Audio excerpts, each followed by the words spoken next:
Magandang hapon po sa lahat. Luzon, Visayas, Mindanao, kung saan kayong dako ng mundo po tayo nagbabalik dito sa aking munting channel. Samuel Soriano TV29 para mag-discuss ulit ng another coins at ito po ay ating hilig. Mangulikta ng barya kaya tayo nandito nagsisili ng kanilang mga halaga. Magandang hapon po sa lahat ng aking mga subscriber kung saan kayong dako ng mundo po. Keep safe po sa lahat and God bless. Maraming salamat po sa lahat ng aking mga subscriber yan. Thank you so much. Yun naman po hindi pa po nakapag-subscribe dito sa aking munting channel. Ayan, anyayaan ko sana kayo at malaking tulong na po ang inyong gagawin. Tulad ng pagpindot ng ating subscribe button, like and share para ma-update po naman kayo sa mga latest ko pang gagawin mga video po. Mayroon na naman tayong pag-uusapang barya guys. Ayan. Barya po ang ating pinag-uusapan dito sa ating munting channel. Ayan, 10 centimos po ni Francisco Baltasar. Year 1967.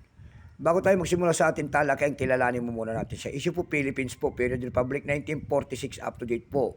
Type standard circulation coins. Years 1967 hanggang 1974. Value nito 10 centimos po. Ayan. Currency piso 1967 up to date po. Composition po nito ay nickel brass. May bigat lamang itong 2 grams. May haba pong 17.85 mm. May kapal po naman itong 1.15 mm. Hugis po bilog. Orientation nito coin alignment.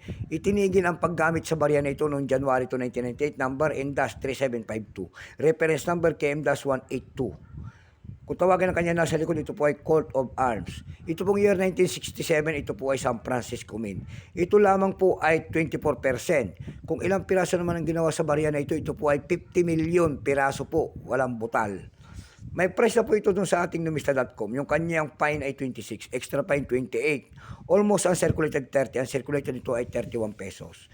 Bago naman tayo sa kanyang presyo dun sa ating eb.com. Ayan, dun sa eb.com nakakita ko tayo nagbebenta doon ng $4 nito. Nasundan po ito ng 332 pesos and then 278 pesos.